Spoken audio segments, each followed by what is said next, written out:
Hello students, हम पढ़ रहे हैं अपना चैप्टर 5 वंशागति एवं विभिन्नता के सिद्धांत, जिसमें हमने अपने स्टार्टिंग में मेंडल के प्रयोग मेंडल के नियम से यानी कि जान लिए थे। उसमें अब जो हमारा टॉपिक चल रहा है वो चल रहा है हमारा कि जो गुणसूत्र होते हैं उनसे कौन कौन से रोग होते हैं। तो जिसमें हमने गुणसूत्रों के द्वारा रोग पढ़े थे सबसे पहले। उसके बाद हमने पढ़ा था कि जो हमारे दैहिक गुणसूत्र थे उनमें जीन में परिवर्तन द्वारा उत्पन्न कौन कौन से रोग हो सकते हैं। तो हमने दो टाइप के रोग पढ़ रहे थे, अप्रभावी रूप से वंशागत और प्रभावी रूप से वंशागत। तो हमने अप्रभावी रूप से जो वंशागत रोग थे, रंजकहीनता, एल्क्पिटोन्यूरिया, फिनाइलक्विटोन्यूरिया और रुधिराणु रक्ताल्पता, इस टाइप के रोग हमने ये सारे पढ़ लिए थे। ठीक है, अब जो आता है हमारा रोग नेक्स्ट, वो आता है हमारा लिंग गुणसूत्रों पर उपस्थित जीन्स के परिवर्तन द्वारा उत्पन्न रोग। ठीक है, ये तो हमें पता ही होता है, नॉर्मली मैं आपको बहुत बार बता चुकी हूँ कि हमारी जो बॉडी होती है, ह्यूमंस बींग्स जो होते हैं उनकी बॉडी में 23 पेयर्स होते हैं गुणसूत्रों के, यानी कि 46 में क्या होता है कि 44 जो होते हैं वो दैहिक गुणसूत्र होते हैं और बाकी के जो 2 गुणसूत्र होते हैं वो लिंग गुणसूत्र होते हैं। यानी कि वही यही चीज़ जो नर और मादा जो डिफाइन करते हैं वो वही ये 2 गुणसूत्र डिफाइन करते हैं। जो फीमेल्स में एक्स एक्स होते हैं और मेल्स में एक्स वाई होते हैं। ठीक है, अगर एक्स वाई है तो नर होता है और एक्स एक्स एक्स होता है तो मादा होती है। तो उनके बारे में बात करते हैं हम। तो ये जो लिंग गुणसूत्र होते हैं, ये इसके रोग स्टार्ट करने से पहले मैं आपको कुछ जो मेन पॉइंट्स हैं उनके बारे में बता दूं कि इसमें इसको क्या क्या बोलते हैं। जो लिंग गुणसूत्र होते हैं, जो उस पर उपस्थित जीन्स होते हैं, उनको हम लिंग सहलग्न कहते हैं। ठीक है, अब जो लिंग सहलग्न होता है, लिंग सहलग्न पर उपस्थित लक्षणों को हम लिंग सहलग्न लक्षण कहते हैं। और लिंग सहलग्न का एक पीढ़ी से दूसरी पीढ़ी में चले जाना, यानी कि जो लिंग सहलग्न यानी कि इन जीन्स का एक पीढ़ी से दूसरे पीढ़ी में चले जाने की जो ये प्रक्रिया होती है, इसको बोलते हैं लिंग सहलग्न वंशागति। तो इसीलिए इन रोगों को वंशागति वाले रोग बोलते हैं कि इस रोग की वंशागति क्या होगी, इस रोग से वंशागति क्या होगी। तो ये क्या होता है कि अगर ये मेल, ऐसा होता है कि अगर किसी मेल में है तो फीमेल में जाएगा, फीमेल में से उसके बच्चों में जाएगा। इस तरीके से ये गुणसूत्रों के ऊपर डिपेंड करते हैं सारे रोग। यानी कि ये ऐसे होते हैं कि जनरेशन टू जनरेशन, यानी कि पीढ़ी से पीढ़ी ये चलते रहते हैं। अब जैसे कि सबसे पहला रोग है हीमोफीलिया। ठीक है, सॉरी, इसके द्वारा 3 प्रकार के रोग उत्पन्न होते हैं। ठीक है, बाकी रोगों के बारे में बाद में बात करेंगे, पहले जान लेते हैं इसमें कौन कौन से टाइप्स के रोग होते हैं। तो इससे 3 प्रकार के रोग होते हैं। फर्स्ट होता है एक्स सहलग्न रोग। ठीक है, यानी कि जो एक्स गुणसूत्र होते हैं उससे सहलग्न रोग जो होता है वो होता है, उसका एग्जाम्पल है हीमोफीलिया और वर्णांधता। दूसरा होता है वाई सहलग्न रोग, जो कि आपके सिलेबस में नहीं है, इसलिए मैंने बस आपको टाइप पढ़ा रही हूँ कि ये आपका टाइप है, एक रोग का टाइप ये भी होता है। और तीसरा होता है एक्स वाई सहलग्न रोग, ये भी आपके सिलेबस में नहीं है। आपके सिलेबस में बस खाली आपको पढ़ना है एक्स सहलग्न रोग, जिसमें बस खाली 2 ही रोग है, हीमोफीलिया और वर्णांधता, जिनके बारे में हम जानते हैं आज। सबसे पहले जानते हैं हीमोफीलिया के बारे में कि हीमोफीलिया होता क्या है। इस रोग का लक्षण ये होता है कि जैसे कि किसी की बॉडी में चोट लग जाए या कोई कट लग जाए हल्का सा, तो उसमें से ब्लड हो क्या होता है, ब्लीडिंग स्टार्ट हो जाती है। अब जब ब्लीडिंग स्टार्ट होती है तो ब्लीडिंग स्टार्ट होने के बाद अगर वो स्टॉप हो जाती है, अपने आप ही स्टॉप हो जाती है। हम नॉर्मली देखते हैं ज़्यादातर, अगर आपको हल्का सा कट लगता है, चाकू लग जाए, ब्लेड लग जाए, कुछ भी शार्प चीज़ आपके हाथ में लग जाए, पैर में लग जाए, कहीं भी, तो क्या होगा, आपको ब्लीडिंग होगी। ब्लीडिंग होने के बाद वो तुरंत ही अपने आप ही 1 या 2 सेकंड में या फिर 5 minute, 1 second, 2 second, 5 second, 10 second में अपने आप ही वो बंद हो जाएगी। लेकिन कुछ लोग ऐसे होते हैं, कुछ मनुष्य, जिनमें अगर उनमें एक बार चोट या उन्हें कट लग जाए तो उनमें से जो ब्लड होता है, उनकी जो ब्लीडिंग होती है वो कंटिन्यूसली होती रहती है, यानी कि वो स्टॉप नहीं हो पाती, क्योंकि उनमें रक्त का थक्का नहीं जम पाता। जब उन पर रक्त का थक्का नहीं जम पाता तो उससे क्या होगा, ब्लड कंटिन्यू उनसे बहता रहेगा जहाँ उनको चोट लगती है। ठीक है, ब्लड कंटिन्यू जब बहता रहेगा तो क्या होगा, रक्त के ज़्यादा स्राव से, यानी कि रक्त के अत्यधिक स्राव से उनकी मृत्यु तक हो जाती है, जिनको ये हीमोफीलिया रोग होता है। तो ये रक्त से संबंधित रोग है, तो इसके बारे में सबसे पहले जानते हैं। अब जानते हैं इसकी वंशागति के बारे में कि इसका जो जीन होता है वो वंशागत क्या होता है।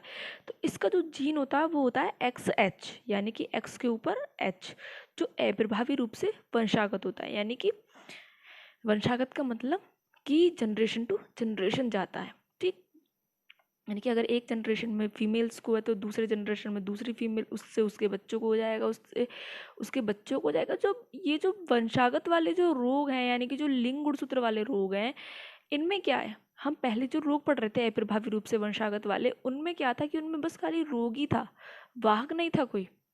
इसमें 2 टाइप के जो रोगी होते हैं वो 2 टाइप का होता है, एक होता है रोगी, दूसरा होता है वाहक।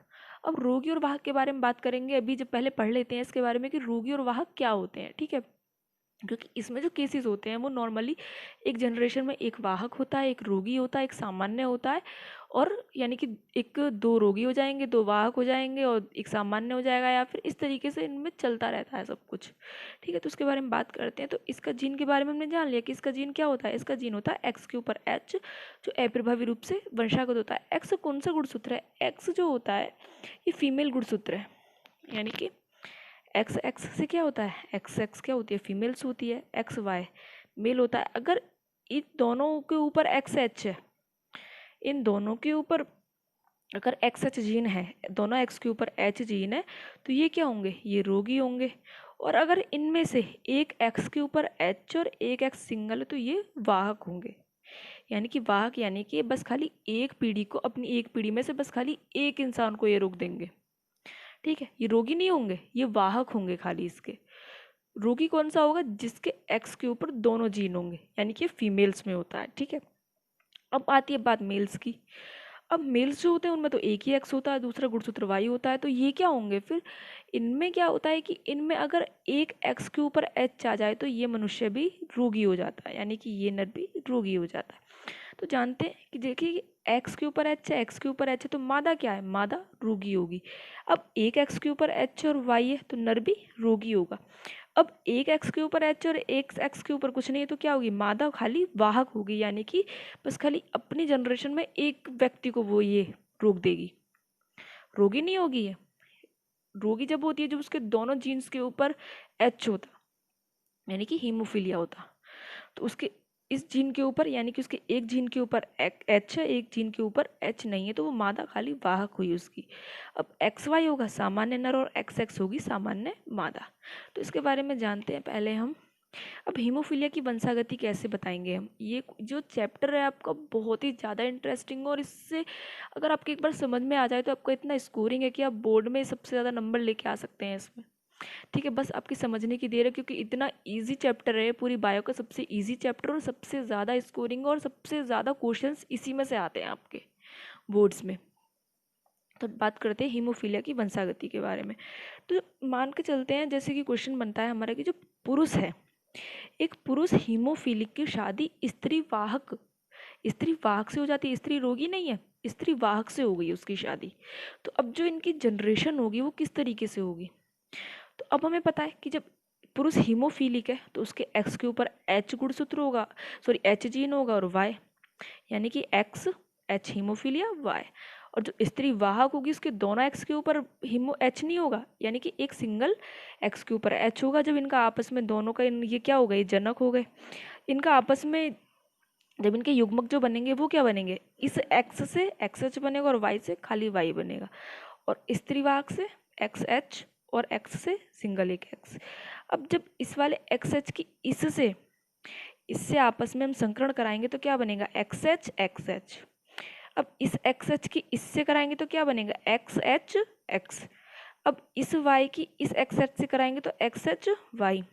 अब इस वाई की एक्स से कराएंगे तो एक्स वाई। यानी कि इस पीढ़ी में किस तरीके की जो ये रोग आएगा, किस तरीके से आएगा कि एक तो स्त्री रोगी बनेगी, यानी कि अगर स्त्री वाहक है और पुरुष हीमोफीलिक है तो उसकी जो डॉटर होगी वो रोगी होगी उसकी। और दूसरा क्या होगा? वाहक स्त्री बनेगी, उसकी दूसरी डॉटर क्या बनेगी? वाहक बनेगी उसकी दूसरी डॉटर। उसका जो सन बनेगा, उसका जो बेटा बनेगा वो रोगी बनेगा एक, और एक उस जनरेशन में सामान्य होगा, यानी कि एक सामान्य पुरुष होगा। स्त्री सामान्य नहीं होगी, स्त्री एक रोगी बन जाएगी, एक वाहक बन जाएगी, लेकिन उसके जो बेटे होंगे यानी कि उस जनरेशन में जो पुरुष होंगे, उनसे पैदा पुरुष जो होंगे उनमें एक रोगी पुरुष उत्पन्न होगा, एक होगी सामान्य, ठीक है। ये हो गया इस रोग के बारे में। इस रोग में ये नहीं होता कि 50% ये 50% रोगी 50% सही होगा। इसमें एक ही सामान्य बनेगा और बाकी सब, यानी कि 25% रोगी 25%, यानी कि 25% में क्या होगा? 50% रोगी बनेंगे, 50% में 25% स्त्री 25% पुरुष। एक स्त्री वाहक बनेगी, यानी कि 25% वाहक हो गई और 25% सामान्य पुरुष। इस तरीके से आप इसका रेशियो निकालेंगे, ठीक है। अब आती है वर्णांता, कलर ब्लाइंडनेस। कलर ब्लाइंडनेस के बारे में जानते हैं। इस रोग में क्या होता है? इस रोग से जो ग्रसित व्यक्ति होता है वो क्या होता है कि वो यानी कि नॉर्मली उसको ये नहीं बता सकते आप कि नॉर्मली इसको कलर ब्लाइंडनेस है। वो आपको मेडिकल जब टेस्ट होता है आपका किसी भी, जैसे कि आप कोई भर्ती दिखते हैं, बहुत से लड़के ऐसे होते हैं कि वो भर्ती दिखते हैं, उसके बाद जब उनका मेडिकल होता है तो उस टाइम पे उनको पता चलता है कि उनको तो कलर ब्लाइंडनेस है। ठीक है, ऐसे नॉर्मली आप किसी कलर में कोई ऐसे नहीं बता सकते कि इसको वर्णांधता है या कलर ब्लाइंडनेस है। इस टाइप के जो रोगी होते हैं उनको क्या होता है, वो लाल और हरे रंग में अंतर नहीं कर पाते। ठीक है, जो बस खाली मेडिकल टर्म्स होते हैं उनमें ही पता चल पाती है ये वाली रोग के बारे में। ठीक है, तो अब जो रेलवे वाली जो ये होती हैं, रेलवे की जो भर्ती होती है उसमें इस तरह के जो रोगी होते हैं उनको नहीं लिया जाता, क्योंकि वहाँ पे क्या होता है कि वहाँ पे लाल और हरा ज़्यादा ही यूज़ होता है, क्योंकि रेड लाइट होती है, ग्रीन लाइट होती है, तो इसलिए रेलवे में ये बैन है, यहाँ पे वर्णांता वाले रोगियों को नहीं लिया जाता। ठीक है, तो इसका जो गुणसूत्र होता है कलर ब्लाइंडनेस का, वो होता है एक्स के ऊपर सी। ये तो नॉर्मल सी बात है, अगर कलर ब्लाइंडनेस है तो सी ही होगा इसका जीन, तो एक्स के ऊपर सी तथा अप्रभावी रूप से वंशागत होती है।